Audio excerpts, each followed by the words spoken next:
Hi, we just want to welcome everyone to PreMedCC. We're an organization that um, focuses on pre-medical students attending community colleges throughout the country. We understand that finding quality mentorship and information can be challenging, certainly during a pandemic. And our goal is to bring experts like our speaker today to talk about how to start from a community college, or we also bring speakers like tomorrow who started at a community college and now is a surgeon. We wanted to meet the needs of the pre-health professionals, community college, universities, and post-bacs, because the information presented by all of our speakers address all the three different groups. And it's created by students, and we felt that first generation students, people that go to community colleges, are at a disadvantage, and we wanted to provide good mentorship and good information in your journey. Where the nice thing about it is we're virtually and we could be from anywhere. That's why we could have a speaker from Arizona and everybody that's spread out all over the country. We usually meet on Fridays from 5 to 6 and some Saturdays from 11 to 12:30. And our sessions are recorded if you can't make it. And we also have our previous events that are on our YouTube channel. If you want to get a certificate for being at this event, after the event, we'll post a quiz and you could take the quiz. And if you get 70% or higher, you will receive a certificate, and that you will have for your record, and will also be on your account as well. And if you don't want to take a quiz or get a certificate, you could just listen and ask questions and be involved. And these are all of our social media channels and our website, and this is our past event. So, and now I'm going to turn over to my colleague. Thank you so much. So today I would like to introduce our speaker. So as Associate Dean of Admissions and Recruitment, Dr. Glen Fogerty oversees all aspects of the college's professional MD and dual degree admissions processes. He also guides the implementation of high school and college outreach activities, community and school partnerships, as well as the development of a robust recruitment program for diverse and talented students. And in addition to his role as Associate Dean, Dr. Figarci is an assistant professor in bioethics and medical humanism, directs the MD MBA program, and serves as the co-block director for the medical school's first course, Introduction to Medicine. And prior to joining the UA family, he held faculty and administrative appointments at Northwestern University, Arizona State University, and Arizona Summit Law School. So thank you so much for joining us this evening, and I'll let you take the floor. Excellent. Thank you. Great welcome. And yeah, excited to be here too. I get to add myself to that pool that have gone through the community college. My second year was through that. I have two boys, both of them went through the systems as well. So to have this kind of background, absolutely wonderful. So let me see if I could share my screen. And with that, Lucia, do you see it okay? Yep, we can see it. Perfect. So with that, yep, we'll go down the conversation point. And yeah, my goal is, the next 30, 40 minutes, really take you through the steps and strategies as going from a community college all the way to medicine. And I'll take you through some pictures that will, let me see if this worked. I'm trying to see if the screen froze on me here. So there we go. So overview and introduction. So yeah, we want to kind of take you a quick picture of what our medical school is. Thank you. You're in California and we're over here in Arizona. But you'll be amazed once I get into these data points, how well connected we are to Arizona. I'm going to walk you through the national picture for medical school. And then I'm going to follow our process just so you could learn. I really do have a national scope picture on this. The other thing I do serve on is the Amcast Advisory Committee, so the Association of American Medical Colleges, the national applications called Amcast, and I'm one of the 8 deans that help advise on that. But what's great about that is I get to talk to my colleagues around the country and learn what their best practices are and learn what their practices are. So even though I'll be chatting a little bit about our medical school, I hope to give you really a national picture as well. Then I want to really share, the connections between our medical school in California, like I said, and then have you actually get some ideas of how to start preparing now, whether in your first year, in your second year, about to transfer over to a 4-year to finish the degree and get that preparation. There's a lot of steps we could take that'll help you get ready for medical school. So here, quick picture, multiple pictures of our medical school. So, we're neighbors to you guys. Arizona is the 5th largest city, but, thank you, less than 20 years ago, there wasn't a medical school here. So, if you know Arizona at all, University of Arizona is actually 100 miles south in Tucson. Northern Arizona University, 100 miles north in Flagstaff. Arizona State is 7 miles away from us. But we already had a medical school down in Tucson. So we started a separate second medical school here in the Valley. So we're both U of A, but we're 2 separately accredited medical schools. So as you're thinking about applying to medical school into this town, you can certainly think about both of these. But then with that, we've also had Creighton University move down here now from Nebraska. They got a 4-year program. Mayo from Minnesota, they moved down here. They got a 4-year program. And we got 2 DO schools. So now in this own city, 5th largest city, we now have 5 medical schools. So if you're looking at these pictures, if you kind of look to the right of that big long frame, you can see the kind of funky looking buildings. That's the copper buildings. That still kind of look like the Grand Canyon, almost upside down. But that's the kind of footprint of our Phoenix Biomedical Campus. And then the down below pictures, you can see a couple others. If you're on the bottom right picture, you can also see the Arizona D-backs Stadium. So we're only 2 blocks away from that. The convention center is right next to us. The Sun Stadium's right next to us. So we're right in the heart of Phoenix. So like I said, I want to take you through a national picture of what's going on right now. For us, as you apply to medical school, you could think about it in a couple different ways. You could be in your senior year of college and think about applying at that time, or you could finish your undergrad and take a gap year and prepare. Maybe you want to do really well and study and get that GPA up there and get those science courses over as you're doing your 4 years, and just to concentrate on that, and then take that gap year and maybe study for the Mcat, get more experiences. It's extremely competitive out there for medicine, but there is room for you. That's the biggest thing I want to tell you. So that Amcast, the national application, you can see what you have to fill out for those things. You then get a supplemental application. Then hopefully you're getting an interview so you can start figuring out medical school. Overall, students apply to about 18 medical schools. It's not inexpensive to get into medicine, that's for sure. At the other end, once you are a physician, thank you. There could be some really good salaries, but that's usually not the reason you guys end up doing it. It's usually because you just have this call to service, this call to help others, which is absolutely fantastic. So as you apply to these medical schools, you want to get a lot of resources and reference points as you're applying to get these trusted resources. And you guys are already doing it right now. I mean, by attending something like this, it's a great resource for you to try and figure out the steps you need to take to apply to medical school. We want you to continually get experiences. We'll talk about those and what they look like. And then for you, and I'm going to give you some tools as we go through here, be able to explain your interest in medicine. That's going to be one of the things we'll chat about in a little bit on some steps you could get to prepare for medical school. Then nationally, as you look for matriculating into medical school, you can see what the GPAs are nationally and science-wise. That Mcat, the medical school admissions test, thank you. That's that big test that has to come out there. At 500 is about a 50th percentile, 500, 501. So this is about the 80th percentile that you're getting at. But you're getting the preparation now. You're really with the community college, getting those core courses done. You get to that junior, senior, that's when you're probably going to be really concentrating on those science classes and getting ready for that test to make yourself that competitive person. And then, overall, it's about 160 per class. We're only 120. We're built for 120 here, which is great. So we really have a unique culture, which I'll share about.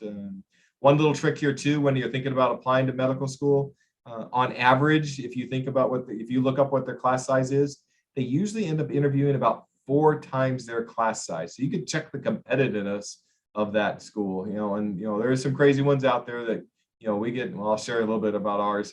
But there is some ways to kind of figure out strategically where you want to apply to get when you go into medical school.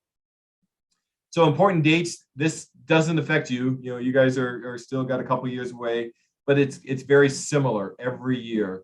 So right now, just a couple days ago, the application system opened for everybody to start filling out that national kind of profile on the application. And then Amcast, the college application system, that's opened about the end of the month. So you can start putting in data now. At the end of the month, they can start looking at it. And then near the end of June is when those things start getting sent to us, all the medical schools. And then, you know, thank you, a long interview season, a long time going through the process. And then near the end of April is when you can make a decision on what medical school you wish to apply to. So now I'm going to walk you through a little bit of the admission process here. Doing it because it's my school, thank you, but you know, it's very consistent what you see across the country. So as you're going to thinking about applying to medical school, like I said, you saw, you know, 18 to 20 schools you're thinking about. So you got to start deciding which one is the best fit for you. Amcast has this thing called MSAR, Medical School Admissions Record. So on the Amcast website, there's tons of information for you to be able to look at and get some ideas. And we'll share a little bit later on what those are. But you get to start searching tonight of maybe where your interest is. Absolutely, a lot of California apply to our medical schools here in Arizona because we're next door neighbors and it is so competitive inside your state. But with that, every medical school, as you're thinking about where to apply, is telling a story. So right there on our mission statement, I'm telling you the core pillars that I'm interested in: education, research, clinical, and community. I'm telling you we want to build great leaders, great scientists, and great physicians. So there's little hints as you're applying to medical school. You're going to do that national application, but then as you get you know, applying those, then schools are going to send you a secondary application, and those are school specific questions. So you usually get 5, 6, 8 questions that you fill out again. And with that, it's a great way to go to the website. You're going to help you decide where to apply, but it also could be the roadmap of how you want to answer those specific questions on the secondary. So that's a little trick or hint for you guys. You know, so, you know, you might want to say, hey, I'm real, you know, if I'm a real good researcher and I love research, you know, talk about that, you know, in here, because I'm talking about building out scientists. If you got a lot of leadership, you know, like Lucia right here, you know, in this kind of club or organization, you know, she could lead, you know, she can note this leadership kind of background that she has. So there's little hints that you want to find. You know, I note that I'm clinical in the community. So tell me about your community involvement. Tell me about your clinical experiences. Those are things that we are saying that are core to us. But every medical school has a story, and every website kind of gives you the roadmap of who they are and what they're looking for in their medical students. So some admissions data. For us, we get, you know, what is it nationally? 50,000 applications for 20,000 seats. We get 6,500 applications a year. That's our last 4-year average. You know, that's 6,500 to get to 120 seats. That's absolutely crazy. And there's usually different ways to interview. For us, we do what we call the MMI, the multiple mini interview. But with this, you know, other schools can do where they have an hour interview with alumni. I know Creighton next door, they do a half-hour interview with a student and a half-hour with a faculty member. Us, we do about 2 hours of interview, but we break it up into 10 stations. And we ask you individual questions, and then you have a couple minutes to think about it, and then you got about 7 minutes to have a conversation with somebody. Then you get graded 10 times. But we love that distributive kind of way to learn about you. So in case you have a bad station here or there, or a question doesn't really make sense, or the interview and you didn't click, we could really get an overall average. And for you, if you want, just go out and Google, you know, MMIs, you know, at our school. We have a lot of resources available for you to think about that if you do get an interview at a school that has this. As you get accepted, another thing, like I said, on average, they end up interviewing about 4 times their class size. So we're 120 students, so we interview about 500 students overall. The one thing that our learning specialists have told us, so as you come to our medical school, you get assigned a learning specialist, and they help you figure out how you best study in medical school. But they've told us the candidates or the students to be able to balance it all, and I'll share what those balances a little bit later on, are the ones that are most successful in medical school. So you guys are already showing it right now. You're at this kind of event. You're figuring out that path to medicine. You're figuring out what it takes to do all these kind of things to be a competitive candidate. So you're already figuring out how to balance, and that's what we want for you as well. And then we list on our website the 16 attributes that we're seeking in candidates. If you can find that on anybody's website, there's your roadmap of exactly who we are. So if you had interviews, you could try and think about those kind of things that we think are important to what we want our candidates and highlight those strengths that you already have in yourself. Great little way to kind of, like, show yourself as most competitive as possible. So for our class, like I said, we just in the last 2 years went from 80 to 100 to 120 now. And this is what this campus was built for. But we wanted on purpose to be a little bit smaller so we really could have a unique culture. As you're applying, this is done a presentation for some students applying currently. But overall, you need to have a minimum GPAs of 3.0 and then an Mcat of a 500. It's a 486 to 526. That's good. But a 500, 501 is about a 50 percentile. So we want at least that. And then, our averages, they're going up. But with that, we matriculate from a 500 to a 526. So we want a good wide range of candidates. And you always do talk about, someone that maybe even comes from a first generation socioeconomic status, going through a community college, those kind of ideas. Maybe they don't get the same access or opportunities, but that's what's great about this organization. You guys are getting those access and opportunity points here. But this gives you the kind of competitive advantages to help you get prepared for medical school. Now, I don't need to go over, click this one too much, but there's on every website, on every medical school, there's core course requirements. So as you're going through your coursework now, and as you transfer and do finish your 4-year degree, make sure you figure out the schools you wish to apply to and make sure you have these core course requirements. The one thing I bring up here whenever it's for us is that biology course. We are one of the only medical schools that ask for a full semester of physiology. Not many ask for it, but whether it's us or other schools, it allows you to have this kind of ability just to be a little bit more prepared for medical school. So, and then we do take community college courses. We do take online courses. So we're very flexible in that idea. I even, noted the UCLA, people always ask about that one. They got a great extension courses and we're all comfortable with that. So across the board, if you're thinking about our medical school or other medical schools, figure out what their core course requirements and make sure you get those covered. And those are also ones you don't want to take too many at one time. So you make sure that you're really scoring well on those, because those are the ones that probably the medical schools are going to take a deep dive and look at. So for us, we truly do follow what we call a holistic review process. And you're going to hear this a lot as you go through other medical schools and as you're learning about it. But it's a balance between your academics, your experiences, and your attributes. So as we go through our process, I'll click on these real quick. So as you apply, first thing we do, you hit that national app. We're going to make sure you're a U.S. citizen or permanent resident. We're going to make sure you hit the MINs on the GPAs and the Mcat. And if you are, then you automatically get a secondary application from us. Then one of us on our team is making sure you're meeting the requirements that we need to. Then you're reviewed to be selected for an interview.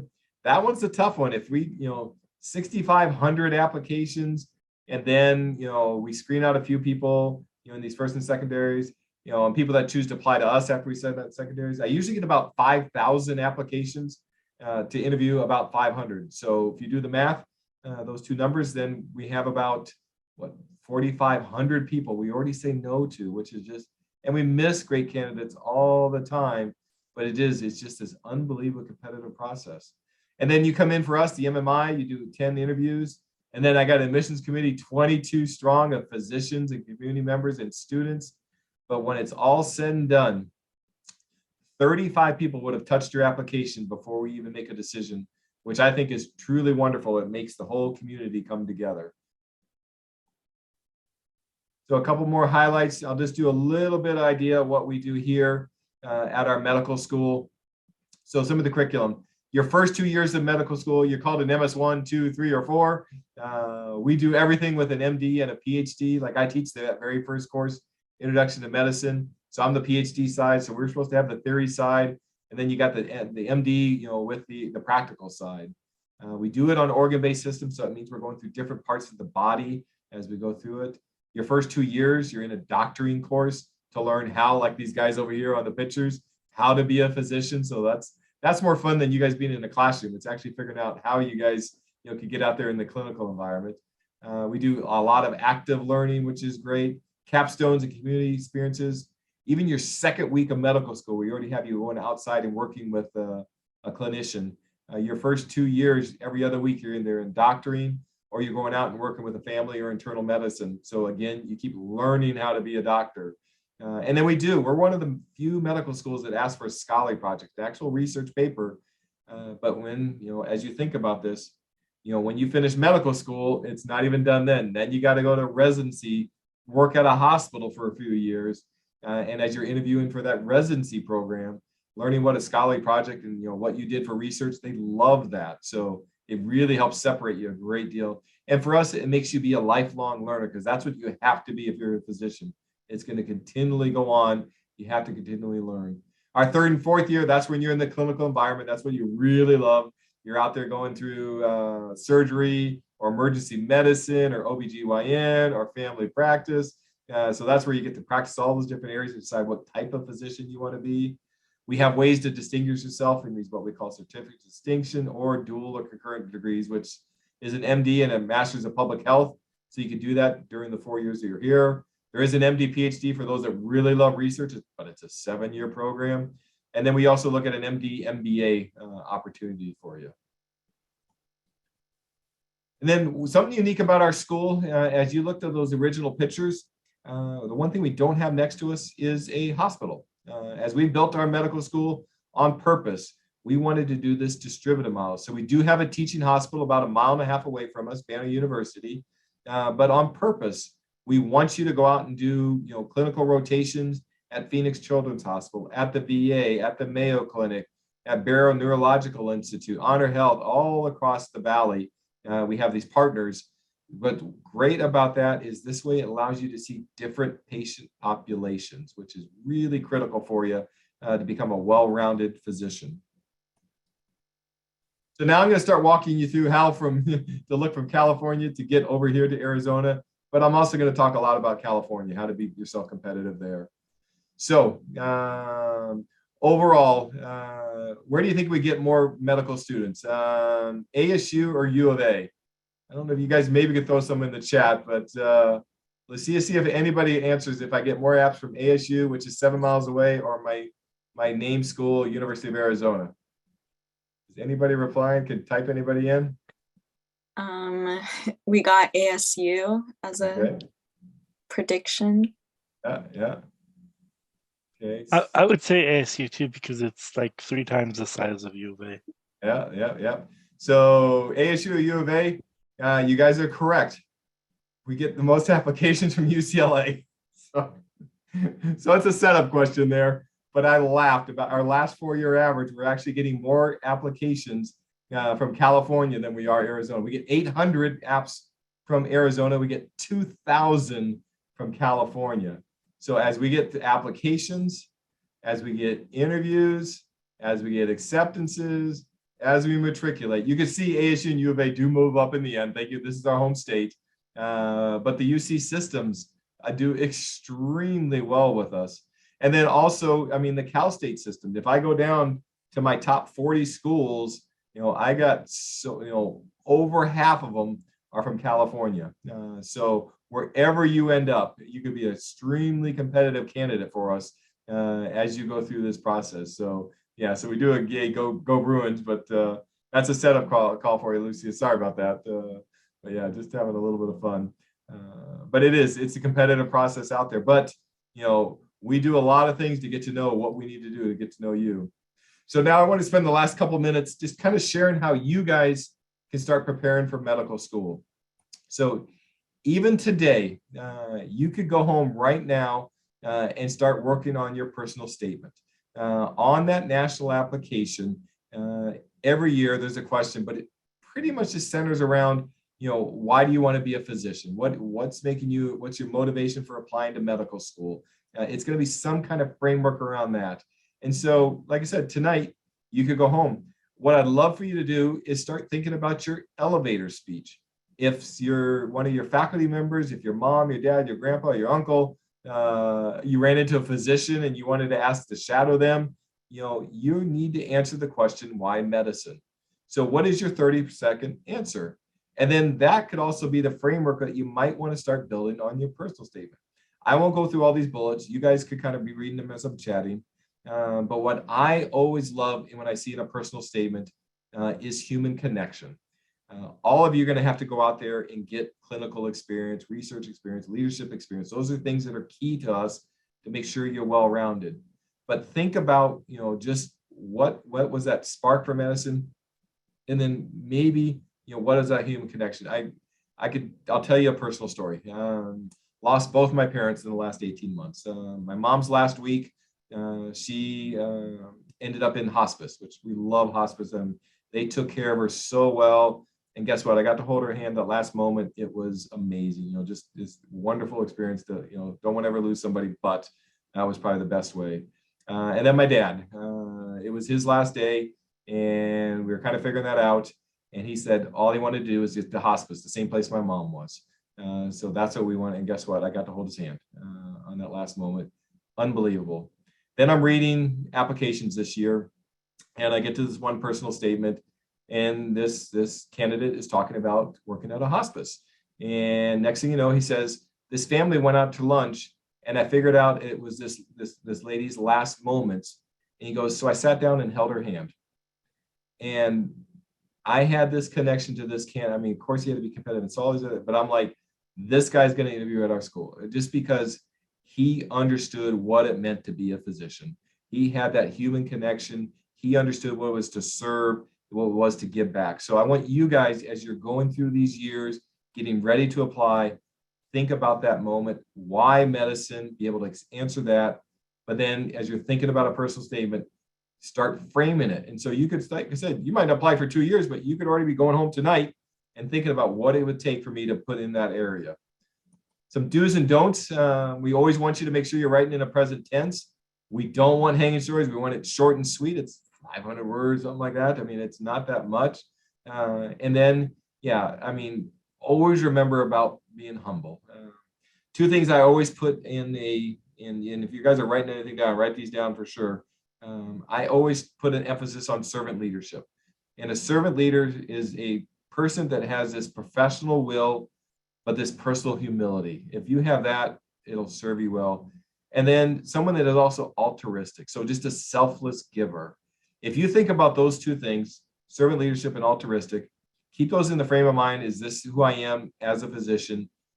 If you can answer those as yes, absolutely great. And then if you can articulate, maybe at interviews, what those things mean to you, again, just advantages for you. Make sure you're not rewriting your whole resume. Make sure you're not giving us your whole life story, and make sure you're getting a lot of feedback on this. These are things that help you get ready for medical school.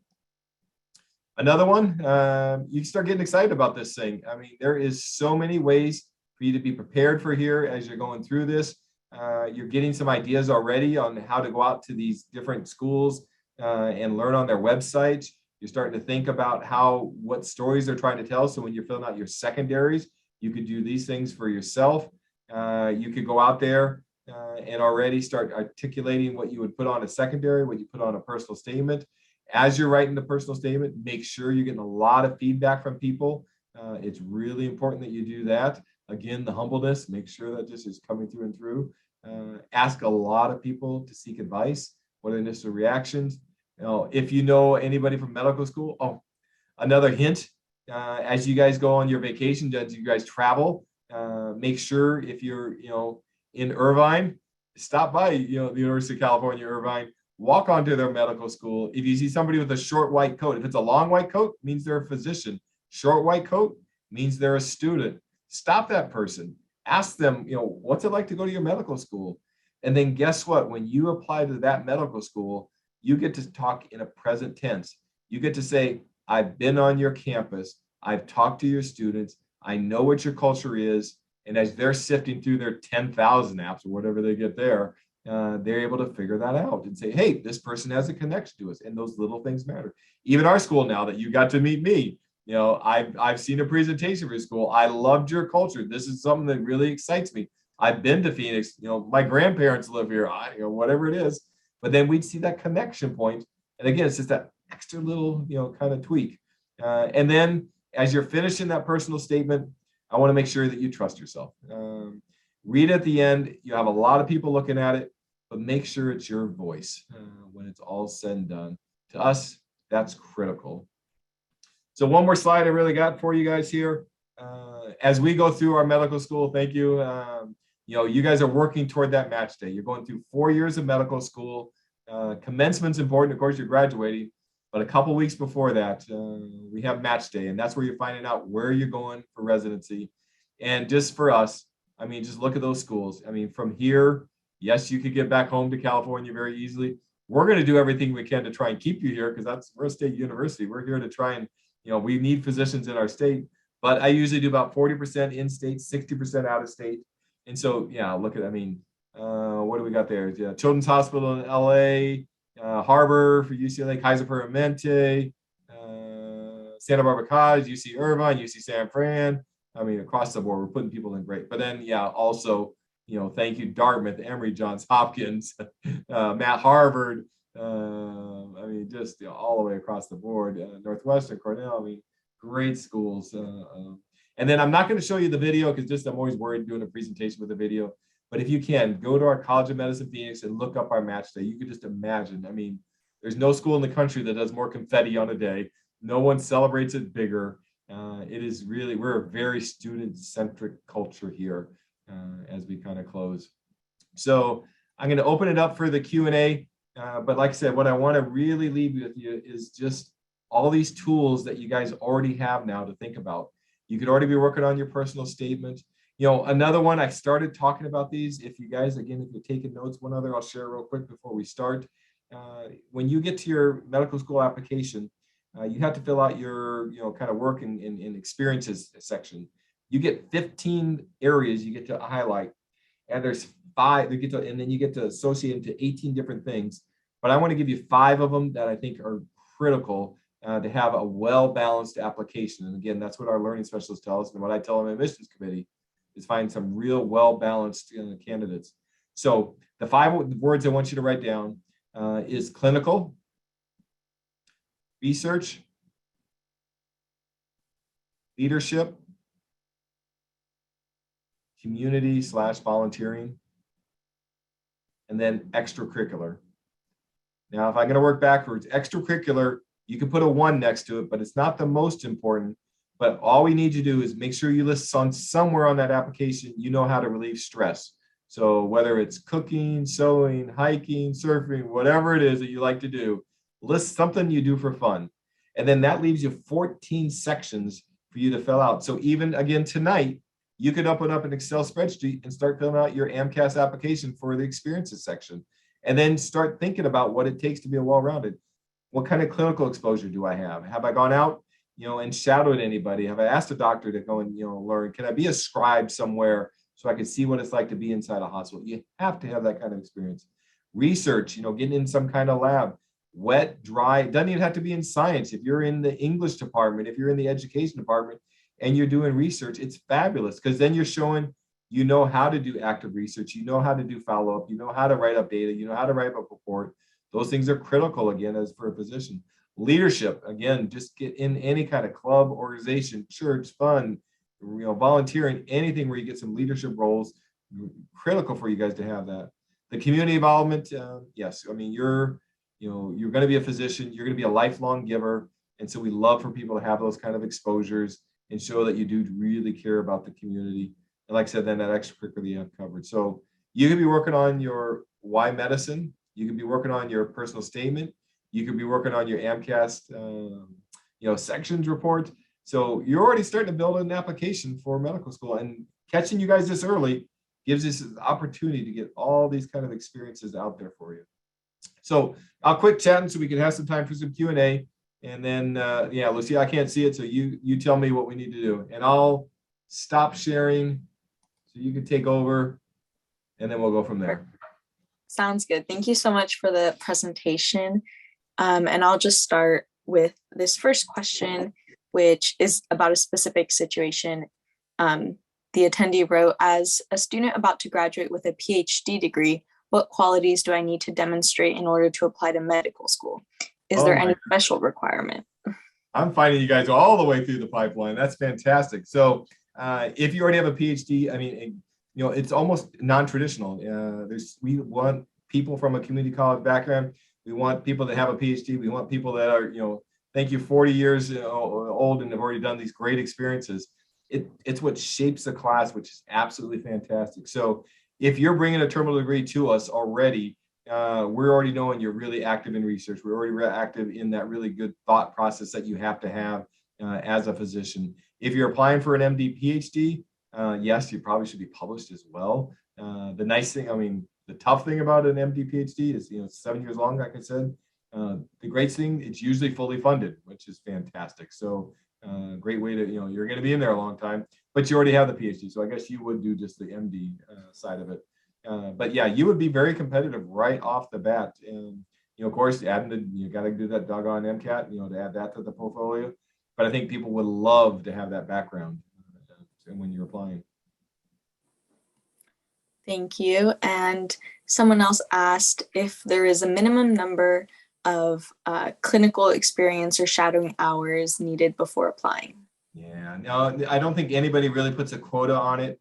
Every single person's different. The one thing I can probably say is all of these are over the 100 mark. That's probably pretty safe to say. But you'd want some varied, and again, you know, if you know, are in it, well, let me walk you through, well, let me finish answering the question, then I'll walk you through something. No minimums, no quotas. I think, again, a well-balanced portfolio. You got those 18 categories. Again, you can look up Amcast.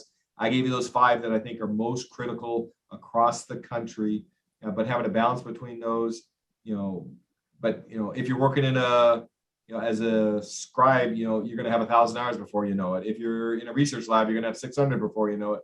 If you are, you know, doing this community volunteering, you know, at this place that you've done since you're, you know, 12 years old, you know, thank you. It's great. Oh, that's a good one too. As you're doing your experiences, you really want to keep them from about your college experience forward. So not really noting things from high school earlier. Again, you want to start thinking yourself as an adult. And the one thing I wanted to walk you guys through before we jump on to the next question is applying to medical school. You're figuring out 18 to 20 schools. And then let's start in California. I mean, you know, 49 million people live in there, you know, 15 medical schools. And that's why across the country, you know, everybody gets more applications in California than in-state. So you probably got to look in-state, and then you probably do have to look out-of-state as well. As you look in-state, you can look at your portfolio, see how you are, that holistic process, see how your grades are, see how your MCAT is. That could help determine, you know, where you're going to apply. You know, thank you. You're adding a, you know, 515 and you're in the 90th percentile. Heck yeah, I'm going to be applying to UCLA, UC Irvine, UC San Francisco, Stanford, you know, across the board. You know, I'm applying at a, you know, at a 505, you know, more near a 58th percentile. You know, look at UCLA's average. And if they're at 520, you might not want to apply there. That might be tougher. Doesn't mean they can't accept you. I mean, it's a well-rounded, but you got to be, then I might be thinking about UC Riverside. If I'm thinking UC Riverside, on your application, you probably want to note you'll be a family physician and want to work in the Inland Empire because they state that's, you know, I mean, they exactly tell you what they're doing. Kaiser Permanente, they're getting 1 billion applications right now because their medical school's free for the first 5 years. You know, but so it certainly apply to those guys. Cal University is a new university, so you know that's a good aggressive one to apply to. Cal North State's an open one. Loma Linda has a religious kind of affiliation. So you want to figure out where to apply. Then you start thinking about the West. Oregon, you know, mostly in-state kind of requirement. Washington, mostly in-state. And they have the WITSE program, which is the Western Interchange. So they're actually they're reserving medical seats for Alaska, for Idaho, for Montana, for Wyoming. So there's not many out-of-state for California candidates. Washington State's a new program, opened up in Seattle. So definitely apply there. Definitely apply to Reno and UNLV. They got open seats there. Utah, a little bit tougher. They have mostly in-state, and then they reserve 15 seats for what they call high school or college, but that's really their BYU pipeline to get students from BYU. California, Arizona, we talked about. Definitely apply to both of our U of A's. Creighton, Mayo, thank you. You have to have a 512 or higher to even apply. So they don't even hide it from you. Then you get into New Mexico, probably skip it. 90% have to be New Mexico residents, and the other 10, if they're not, they usually get in trouble. They're my friends say with a smile. Colorado's got a big class size, so certainly can apply out there. But a lot of people we recommend in Arizona to apply to the Big Ten schools because they got large class sizes, and so that can help be competitive. And I think Dr. Joel Maurer from Michigan State just applied or spoke to you guys a couple of weeks ago. He's a good colleague, friend of mine. And there's like 6 medical schools, I think, right there in Michigan. So there's ways to get strategic. And then if you think about Texas, it's another application system. It's not even the Amcast system. So you got to apply to 2 systems. If you get in, they have a big preference for Texans. But if you do get in, they give you great tuition. They almost give you the Texas rates, which are fantastic. So you got to be strategic as you apply out there. Sorry, now back to the regularly scheduled program. No, thank you for the advice. Another question was if U of A accepts for the required classes to be at community college. Absolutely, not a worry at all. Take them. I think as you look at the core course requirements, you want to have you could have a couple at the undergrad or at the community college, and then take some at the upper division as well. And well, you have to. There's some that have to be 300 or higher. But yeah, our state is, we cannot accept affirmative action. So we cannot, well, same as California, we cannot take race or ethnicity into our decisions, but we put a huge emphasis on our pipeline program. It's like me doing this event tonight. This is a great way for us to say hello to you. This is the kind of candidates we want in our class, because again, it just brings a different dynamic. So we want to shape a class that is a reflection of our community, and thank you. We have one of the largest community college systems, Maricopa's community college system, 10 schools wide. So we got one of the biggest ones. So we get students all the time that have touched the community college system. So it's a thumbs up for us. And someone asked if U of A still has the Pathway Scholars Program. You guys have done your homework. I'm proud of you. Yes, both Tucson and us have a pipeline kind of program. So if you haven't had the same access or opportunities to really get prepared for medical school, we have 12 seats reserved each year to apply to the Pathway Scholars Program. And then completion of that program allows you to be a direct admit. The only disadvantage for you guys is we need Arizona residents. So if that's something where you end up coming over to Arizona State and going to finish your undergrad here, absolutely could open up for you. You'd be a resident within a year, but it is reserved for Arizona residents right now.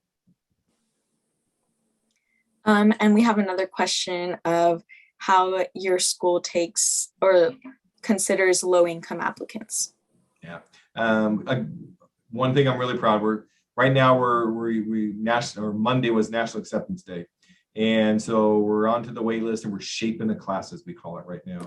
And over the last 4 years, over 60% of our class has what we call some kind of dimension of diversity. So whether it's socioeconomic, first gen, mom and dad hadn't gone, college education, disadvantaged kind of status. Anything that we have, to us, we want to support that kind of element. And so, yeah, with over 2/3 of our class, in this kind of framework, again, it's a reflection of our community. So we're proud to have that kind of background. Thank you. And someone asked how much time you would say it takes to complete the secondary application. Oh, good strategy too, guys. You guys are thinking. I love it. One thing, you're going to apply to 18 to 20 medical school, let's say. And let's say 14, 16 invite you back and say, hey, we'd like you to complete a secondary. The one thing I want you to do is not be in a hurry.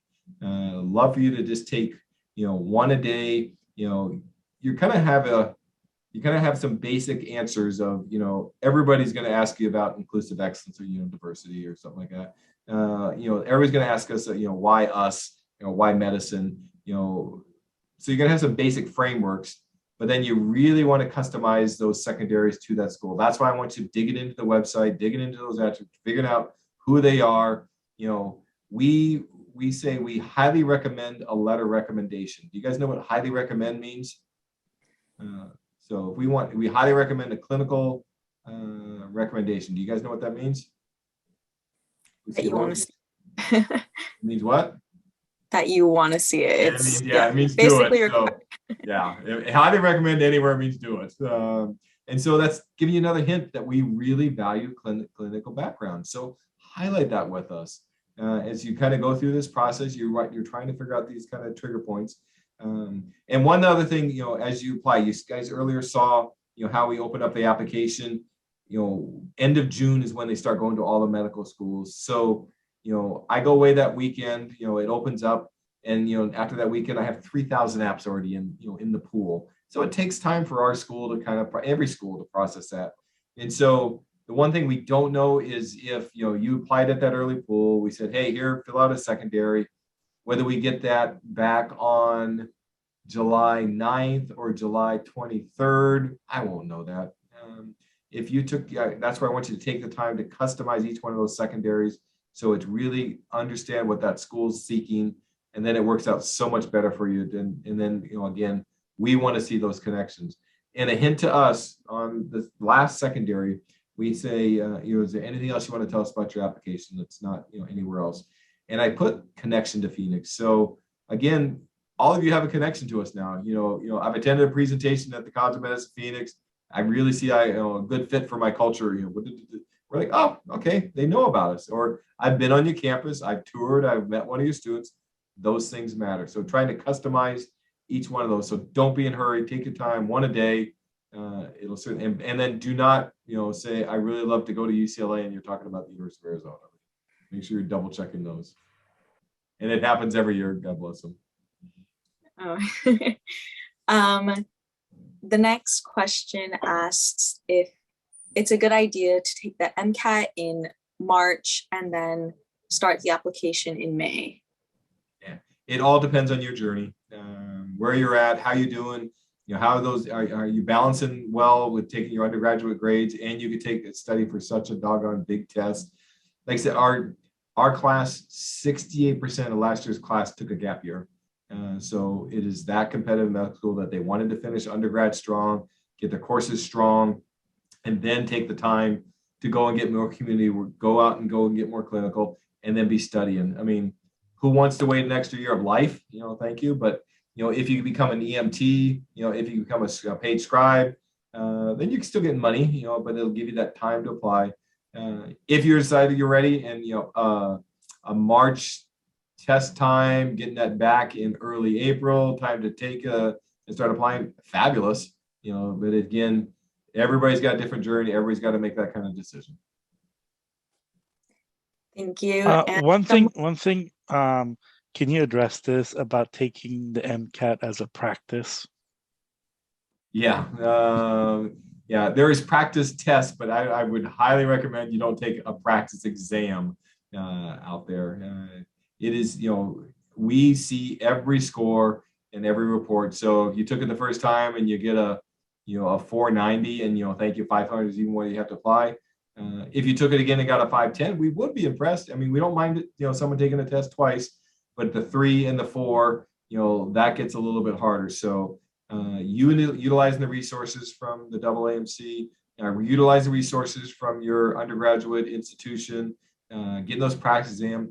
Our learning specialists, they love the Kaplan Q Bank when they're already in medical school and they're applying for that step 1. So at the end of your first 2 years, you're taking this big comprehensive exam to make sure you can move on in medical school. And they love it's like flashcards, where you just get these kind of tests. So if you're trying to figure out how you best learn and don't know where to start, maybe finding some, Mcat, Q Bank or whatever, Princeton, but the flashcard kind of, and just read them just over and over and over. Great study habit. But actually taking the exam, just to see how I do and not applying, it's there permanently. So yeah, gentlemen, that's a great question to ask. Thank you. And so someone asked, how are students with low GPAs but high MCATs viewed? Yeah, again, every school is different. I mean, you need to have at least the 3.0s. If you are finishing your undergrad under a 3.0, You can go to a post-bac program. You could do a master's, but decide where your holes are. If it is in your science classes, then go find a master's program or a post-baccalaureate program that is giving you an exam or those kind of courses again, so you could shine and you could show that you've grown and you've learned from these. If you need to go, I mean, just this past last weekend, I was at Keck Graduate Institute in Claremont, California. They have a fabulous post-bac program, and gives this ability for these kids to get this extra year, get this preparation, and then be ready. Loved it. I mean, if I got a 3.1 GPA, and a 515 Mcat, that's 92nd percentile. I mean, our school mostly think just that academics. We want to just make sure you're going to be successful in medical school. It's like we just want, and that's why our Mcat's actually grown here over the 6 years. I don't want it to scare you, but you'll see some strong averages. But we moved our minimum from 495 to 500 this year. So we do think there's a correlation between Mcat and step one success, that first exam you have to take. But when I say I'm a 514 average, like I said, we still matriculate a 500 to 526. So we have a pool, and it's usually the ones at the lower Mcat maybe didn't have that same access, those same opportunities, those study habits. We're fine because we got learning specialists to get them there. We just want to find the ones that just have the best fit for the community. So as much as I worry about metrics, as much as I worry about having you guys well balanced, we spend most of our time on who's the fit for this school. And I think most schools, there's some schools that really want a really strong research, think if you're applying to UC San Fran or Stanford, you better have a research agenda. They're toughies. And like I said, some schools have a tough MCAT, but for the most part, most of these schools across the country really just want a well-balanced class.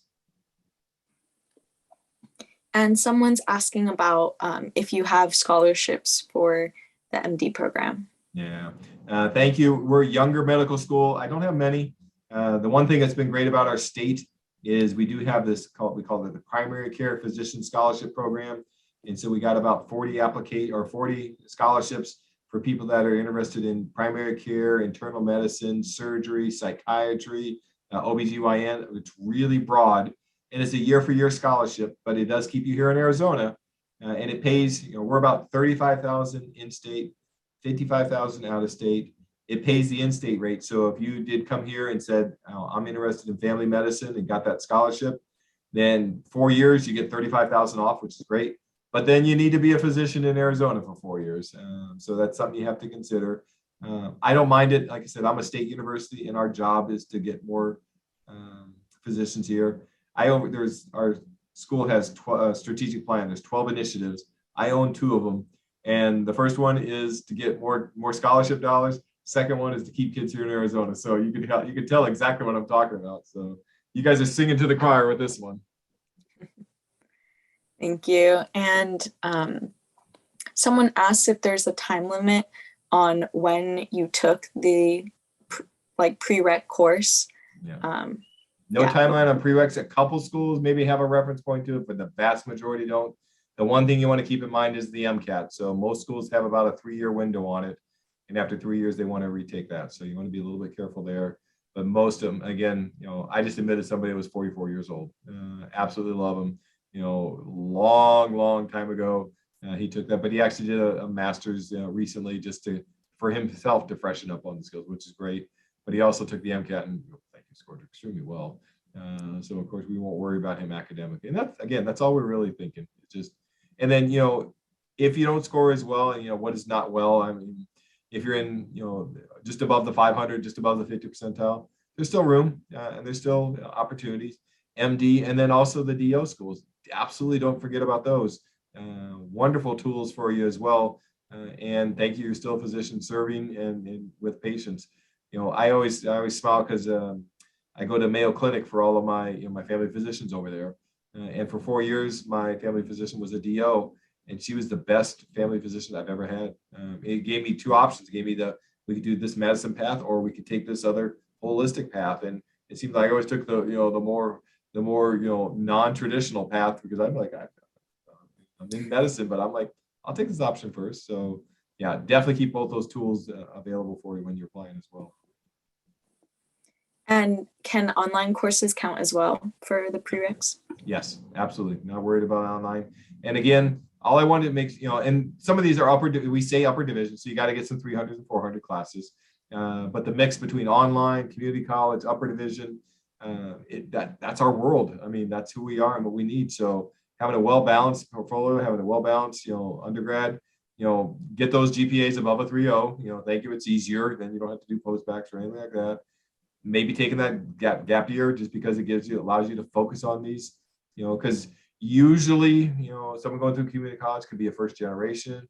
Usually they're balancing, life, a job and school, and it's taking them longer to get through. We love that journey. So don't be shy when you're applying to talk about that journey. It helps us show the type of physician you're going to be. It's going to tell us who you are as the kind of community that you want to go back and serve. Those are all positive. So don't walk away from your story at all. And Veronica asked if everyone matched this cycle. Hi, Veronica. How are you? Match is a very unique one.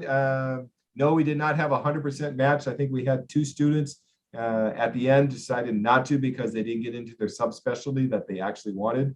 As you go through and you learn about the match, I mean, the vast majority of physician seats in hospitals are in family medicine and internal medicine. If you think of a bar graph, I just went to the AAMC conference and the biggest seats were here. And then as you got into the specialties and the subspecialties, let me get in here. I mean, smaller.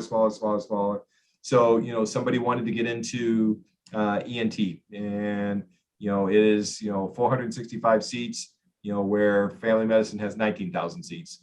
EMT got, 6,000 apps for that, something crazy, same thing, just too competitive.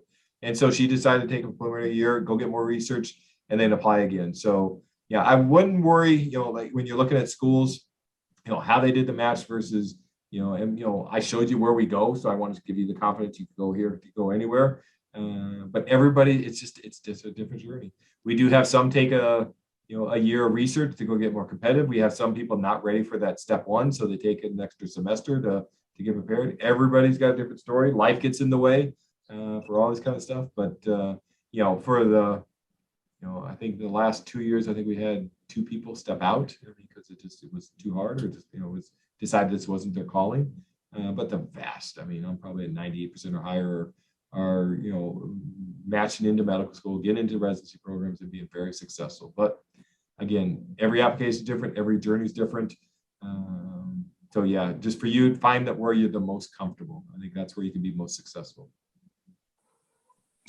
And someone else asked if you could elaborate on what you meant by not telling our whole life story in our personal statement. Yeah, you don't have room.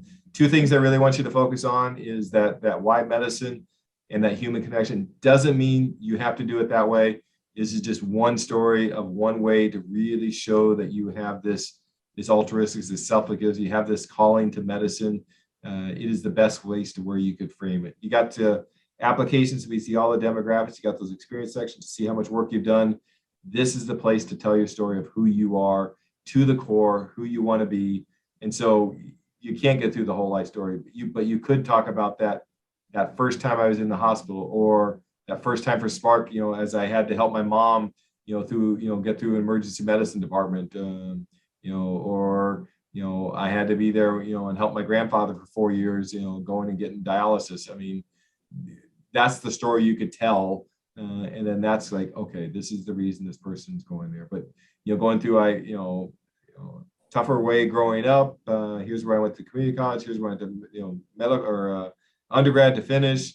I had a full-time job. You're telling a life story there, and there's just not enough room to do it all and do it. You just want 2 really maybe concrete points that you could articulate. And so all you really want at the end of a personal statement is they want to keep reading your application. They want to start being a fan of yours. You want them to see this connection to why they're applying to your medical school. Well, take it back. The secondaries are going to give the why your medical school, but this why medicine, this why this I'm interested in this is who I am. This is why you want to keep learning about me. If you just think about that, it's an audition. It is that short commercial, but you really, like I said, the humanistic side. I've done MBA admissions, and I always say they're They're A-type driven kids. They want to take over the world. I've done law school, A-type driven. They really want to take over the world. And you guys, you're A-type driven, but you have this calling to serve. And so if you could just articulate that calling to serve, it will serve you well. The other thing is in your personal statement, you only have 53,000 characters. Characters, that's what it was. Yep. Spaces. So that's roughly, I think, like 16,000 words, I think. Yeah. So it is a short story. So yeah, you want to, like I said, and to me, the human connection, you guys join these events, learn from other people. When you talk to medical students, ask them about their personal statement, what they are trying to articulate. Just keep learning from everybody. But again, before you hit that yes on that person, make sure it's your voice. Make sure it's you. No imposter syndrome. Just be confident of the journey you traveled and trust that it's going to be the right fit for someone for medical school. Thank you. And the next question reads, I am an applicant that has a prior criminal conviction from more than 10 years ago, which is currently pending for expungement and Governor Pardon. How does UofA School of Medicine handle these types of applicant facts? Yeah, time and distance. What have you done since then? So if, thank you, we do see every once in a while someone went to Coachella and had too good of a time or something like that, underage drinking at a campus. I just happened to be in the wrong place, wrong time. DUI, those type of things. But what did I do with it? I started to be a counselor for, DUIs. I was trying to coach, people to understand what underage drinking does. I mean, how did you own that situation is critical for us. The tougher ones, thank you, a felony, then it's like that could hurt you trying to get into a residency position. So we take those very seriously, but, something 10 years ago, if it's expunged, you're welcome to talk about it. If it is your life journey again, we might not even see it. But most medical schools do a background check before you start. And so, even if it's expunged, it might still show up as, there was a time, but now it's closed or something to that effect. So owning it, I don't think people run away from it. I don't think it's ever, something like, oh, nope, that's an easy way for us to cut back. Again, what you've done with it, I think is most important. And someone else asked about, again, with the prerequisites, is it 2 semesters or 2 years of chemistry? I'd have to go back to look at my own ones. I think you're at 2 semesters of this. Again, just go to everybody's website and find out what those specifics are for them. It's 2 semesters of general and 2 semesters of OChem, or 3 quarters and 3 quarters. Do you have my presentation open right now, Jovan? No, it's on your website. I just posted the requirements. Look at you guys. Yeah, thank you. That's where I need my team. They almost got to memorize better than I do. But again, what we ask for can be different than what another medical school asks for. Tucson just re-looked at their curriculum and the core course and added a lot more to them. So even what we want, they got more now. So you like I said, taking that time to go and figure out that possible path of who I want to look at. So, Cal University, UC Irvine, UC Riverside, whatever, somebody else, Loma Linda, start getting those, see what those guys are, see what we are, where you also might be interested, what Reno and UNLV. Thank you. Be careful. You go to medical school in UNLV. Too much fun there, but you know how to balance it all. But see what their core courses require, and then start building your plan out for the courses that you want to have. And don't be afraid of a physics course. I got it from a lot of people. Having a physics course is one of the best things to kind of prep for an Mcat. So there's somewhere that brain starts clicking on what you need. I got Lucia saying, yeah, right there. So I've heard that multiple times from students that that's a tough course, but it's a lot of framework that could help you on an MCAT. So just possible hint too. And someone else asked what is the age range of the current MS1 students? Yeah, average age 24, 21 to 44 right now for us on this group. But every year we seem to be average age about 24. So, that tells you, usually finishing undergrad about 21, 22. So people are taking these gap years to get these experiences. So again, I'm not worried about, everybody's journey is different, but don't be afraid of that one. And a reapplicant. About a third of our class every year are reapplicants. So if you don't get in the first year, that's when it's a test of your drive, your determination, your willingness. And our admissions committee loves seeing a reapp because they're like, okay, look what this person's done since this year. Oh, yep, they took the GMAT or MCAT. They went and got these other experiences. They applied again. They will not be stopped. This is the kind of person we want at our medical school. So if this is what you truly want to do, keep fighting for it. There is a couple conversations every once in a while where I got to just tell somebody, you've got to think about something else. I'm 6 years here. I've had to have that conversation twice. That's not many. But so that means, people, if you guys want this, you could find a journey, you could find a home. We have a question asking, should we worry about phrasing our experiences to make it seem less like the admissions committee should feel bad for our story? Say it again. Should we worry about phrasing our experiences to make it seem less like they should feel bad for our story? Yeah, I don't think they would feel bad. We understand journeys. And as I shape a missions committee, I think as we shape a missions committee across the country, they take the framework of who they are. So, for us, you could kind of get a hint about the clinical, you could kind of get the hint about the family medicine, you could get the hint of how much emphasis we put on diversifying a class. That means we value these stories. So I don't think you're writing something to feel bad. I'm writing this story from me to be articulate of who I am and how I don't want to, I want to be stopped. People don't need to run away from who they are. But I don't think it'll ever be read as, feel sorry for me, please let me into medical school. I think it's more, this is my path, this is my journey, this is how I wasn't going to be stopped, and this is why I want to be a physician, so I could give back to a community just like where I'm from. And those are invaluable to us. Thank you. And someone else asked a logistics question, if letters are still submitted through Interfolio. Coming in through Amcast system, so yes, Interfolio, yes. Multiple ways, we don't have mailed to us directly. So yes, it's the easiest way for us to get. A lot of people ask about the school letter, versus individual. If it is a school package, that's fine. When you're applying to us, how many? 3 to 5 is plenty. I think above that, almost my admissions committee, like, really, I got to read 8 letters. We could get a good idea of who you are. And when you are asking for a clinician for a letter, we do not need the president CEO of that hospital group to write that letter. If it is the nurse practitioner that you did the overnight services with, and that's who knows you best, that's what we want. We want to know the people. I barely look at what a title is.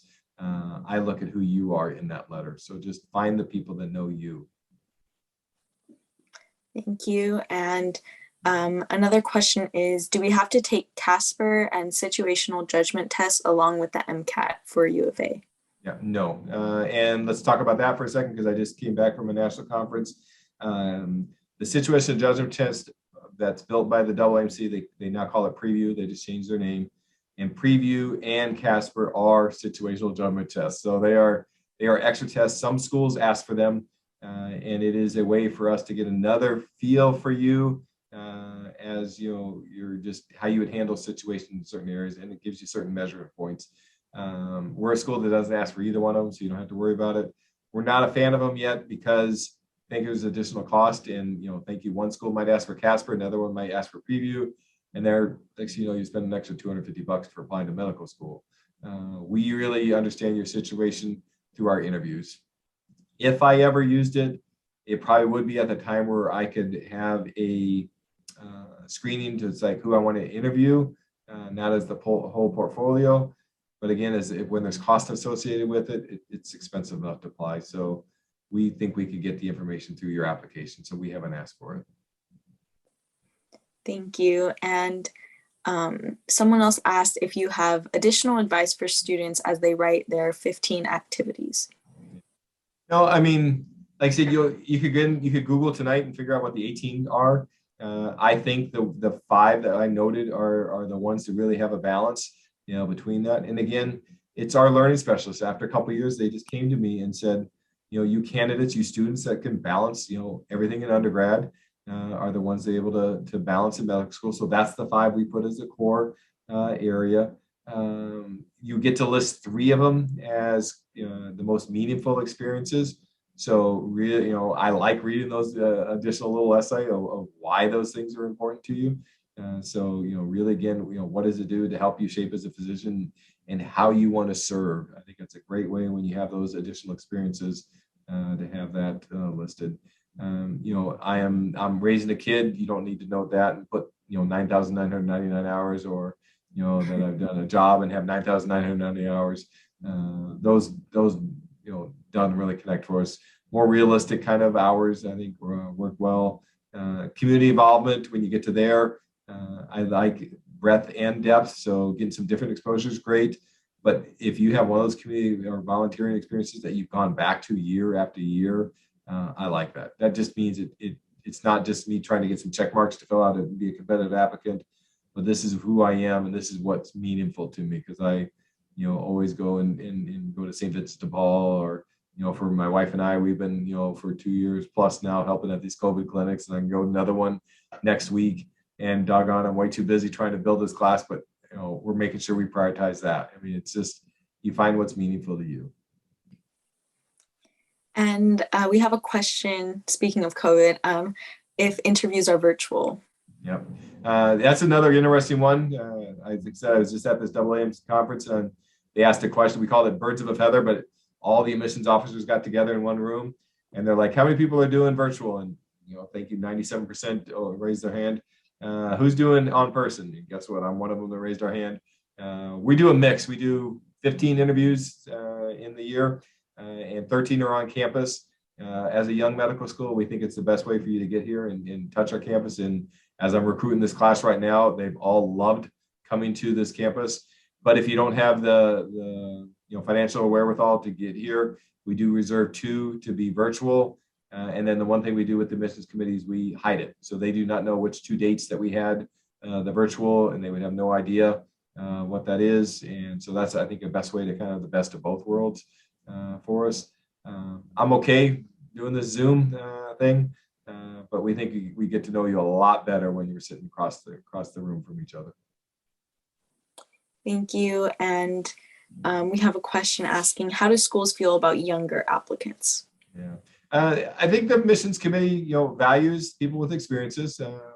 So if you're an undergrad and you're graduating at 20 and applying to medical school, I've had a couple, get in, but not many. I mean, I know a lot of our faculty members, on the admissions committee, value guys going out there and getting those experience. So, it's a long career. It's a hard career. So if anything, I'd say don't be in too big a hurry. Go get those clinical, go get static, go get those, research opportunities, go through the leadership, and, apply when you're ready. But again, you don't have to be in a hurry. I promise you that. Thank you. And another question asks about PAs applying to medical school. Yep. Love it. Please apply. Pharmacy background, please apply. PhD, please apply. Anybody's background, please apply. I mean, it just brings them a well-balanced class. So having that physician assistant and already having that kind of, in a sense, terminal degree and wanting to go and get that extra step, absolutely. If you really think of how a physician is today, they're overseeing, this interprofessional group, and it is it is a PA, it is a nursing, it is a nursing practitioner, it is a phlebotomist. I mean, it's everybody in a group, coming together to serve you. So, for us to have somebody that's kind of background, a pharmacy background, a PA background, occupational therapist, an ND, natural, kind of physician, those are valuable to us. Again, just, own your story and love it. We'd appreciate that. Okay, and another question asks, okay, for students who have the Mcat minimum of 500 needed to apply, are they at a disadvantage since they just have the minimum? No, again, it's your story. We matriculated a 500 this year. If you think, you figure out I'm a 514, you guys know how to figure out an average. That's, more in that kind of range. But again, those seats or those, the admissions committee finding those people that have had this unbelievable story. And yes, I'm a first generation. I worked all through my undergrad. I used my job, to help pay for my family's living, and I went and took an Mcat and got a 500, but I want to be this kind of physician that wants to go back to my community and serve. We love it. So again, just own this story, and different schools have different hours. I mean, I'm a 514, Tucson's a 509, I think Creighton's a 509. So they have more probably seats in that kind of area. Yes, we have a competitive class, but we want a well-rounded class. We want a class that is a reflection of our community. And same thing as you go through the 15 medical schools that are in California, different missions, different kind of, paths, like I said, and just being transparent, Stanford or UCLA, you betcha, they got a 518, 520 MCAT average, that kind of thing. Doesn't mean that they can't find somebody with a 504 that is first gen and is the absolutely perfect candidate for their school. You could find a home. I promise you that. Thank you. And Lucia, just so you know, there was about 6 questions ago. You didn't say thank you after I answered. So I'm watching you there. So just, you're too doggone kind to me every time. So no thank you after this one. All right. Got it. So someone asked, in terms of doing clinical experience, we heard medical schools prefer volunteer and not paid experience. How does University of Arizona view that? Yeah, I was saying across the nation, I think it's a balance. If you need this job to help you go through, and pay for your education, you need a job. So if you have to be a scribe and have and going through, or go and get EMT and certified, and you're using that as your job to get these, that's absolutely fine. It doesn't have to be all volunteering. I think just a well-rounded candidate again. Trying to shadow a couple of doctors, usually don't get paid to shadow, but being a scribe and, getting paid $15 an hour, so you could be out there and still see these patients all the way around. It's absolutely fine with us. So I've never looked and said, oh, paid, not paid. Yeah, I want the not paid person. It's, again, this is what I had to do to afford medical school or to afford undergraduate, and I had to do this kind of journey, or I really couldn't even get into these kind of jobs until I got this gap year experience. Again, I appreciate you guys talking about this, but just if I leave you with anything, I want to leave you with confidence that your story is okay. And that's what this medical school, and not just my school, across the country, we want to find these candidates that just want to serve and to call back and to go into these communities, whether it's inner city, whether it's rural, whether it's one of the super competitive subspecialties, and next thing you know, I'm going to be a plastics or derm or ENT type of doctor. We need all of them. So again, there's a home, and especially if you think primary care and family medicine, I mean, that is the vast majority of where we need physicians across the country. So if that's an interest to you, own it, let us know about it, and, thank you. We'll find you. Yeah. The other thing is I would just add that if somebody's paying you, that means that you have passed some sort of interview process, you jumped a bunch of hoops to go through some sort of orientation, to have expectations of you to show up. You probably had to go through an orientation, be certified of something. So that means that you've done a lot to be where you're at. So nobody's going to pay you for just pay you. Yeah. Yeah. You've had to do the work to get there. Absolutely. Good thoughts. And another question is, does it matter what you major in college? No, again, well-rounded. We just as much value an English background as, and I do an applicant visit. I get 33 people applying or, come in and interview. And I guarantee it's over 20 of the 33 are biology majors. So, they're all, because that's the path that kind of gets you there. But if we got an electrical engineer, if we got an English major, if we got a natural sciences, a history major, fabulous to us. Of course, you got to go get those core course requirements. But again, you bring a different dimension to our class. And again, that's a positive for us. The next question asks, if we are interested in primary care, specifically internal medicine, should we indicate that in our personal statement? If you know who you are, absolutely. That I've had this calling to be a family physician, all I want, and there is certain field. pathology, another one that we're just, geriatric medicine. I mean, we know there's big needs in those areas. So that you identified, some school might say, oh, we do need to look at this person. If it is a family medicine, it's probably starting to tell your story. But the vast majority of you guys aren't going to know what type of physician you want to be. And you come in to learn it during this time. And even during your first and second year, a little bit tougher. That's why you have those clerkships, and that's why they're distributed off all these different kind of disciplines. That really helps you decide who you want to be. And so honestly, I was just talking to one of my students the other day. He's already finished all his clerkships, and he still doesn't know what kind of physician he wants to be. So he's got like 3 paths he wants. So sometimes you got to make a decision. If you know early, I don't think it's bad. Again, just telling your story that I've always wanted to be a family physician. I want that kind of diverse background and seeing that longitudinal care. That's really what you're getting with the family medicine, because you're getting these patients that can be with you for a long time. But just as much, I want to be in emergency medicine. I want that adrenaline. I want to be that kind of person that just has this. If you know it, talk about it. Great. And another question is, if you are from outside of Arizona, do you get in-state tuition after your first year? Not guaranteed. As you come into Arizona, if you come here for the purpose of education, our residency department says they're here for the purpose of education. But I got a lot of students that do different kind of strategies. Get a job, get a condo, put some of the roots here. Absolutely helps you. Look at that. But if you come in here just for the education, it's usually you're paying your out of state. The one thing I'll tell you though, we're 55,000, right? 35,000 in state, 55,000 out of state. We give about a $5,000 grant per year to our out of state students, more than we give in state.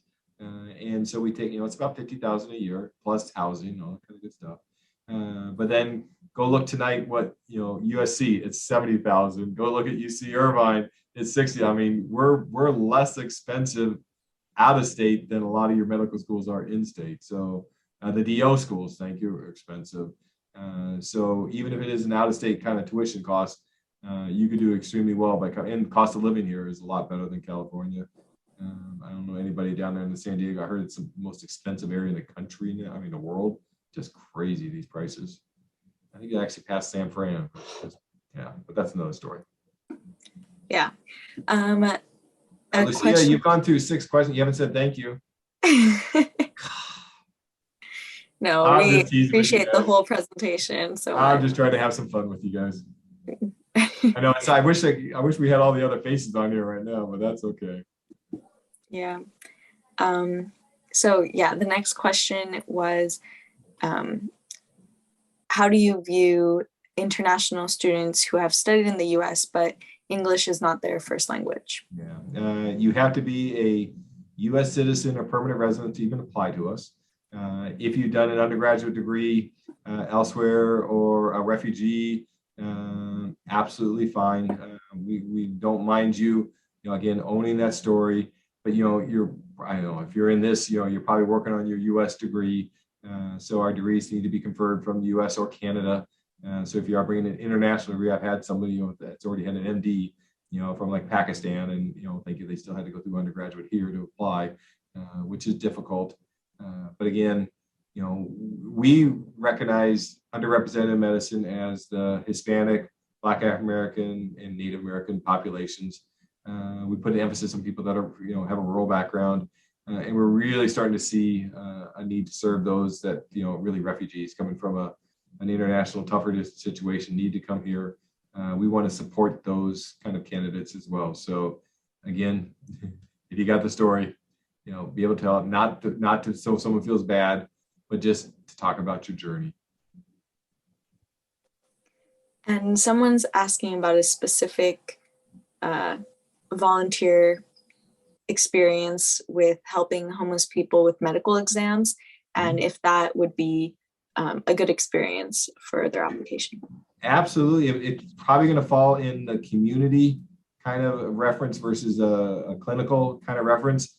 But that's a great calling to help the homeless. If you're going back and finding those kind of environments, we do something called street medicine, where our medical students go out there, and they were doing this past couple of years. They came up with a journal log, and they're going out there and interviewing homeless people, and then having them keep that log with their possessions in case they ever needed to get to a hospital or someone had to come help them. They could just hand that book, and then someone would understand, if they still had a drug problem, if they were, found when they were, not the most comfortable state. It was a fabulous program. So helping the home, I mean, fabulous way to give back to the community. Joe, are you going to jump in and say something? I don't know. Yeah, I was going to say, so this person asked actually the question from the Phoenix Street Medicine. Oh, and there you go. actually, the person who runs that program, the medical director, is a faculty at UofA Phoenix. So you're more likely to see some faculty, residents, and med students from there. So if you're in Phoenix, probably should do it. And it doesn't take much. Yeah. Oh my God. Joe, you know as much as this medical school as I do, my friend. You're doing great. So I have a friend of mine who's actually attending there, but the street medicine, I'm involved with the street medicine team in the Bay Area. And we had a conference. Yeah, we had a conference on Zoom, and the medical director from U of A was there. Phoenix Street Medicine was at the presentation. So I love it. I heard all the stuff that they do. It's a great organization. And I mean, Phoenix is the 5th largest metropolitan area, and it's a great weather. So they have a lot of homeless population because Did you just say great weather? Yes. Yeah. I'll share one other smile with you guys. You can tell I just like having fun a little bit with you guys too. So we recruited a class, 120 students.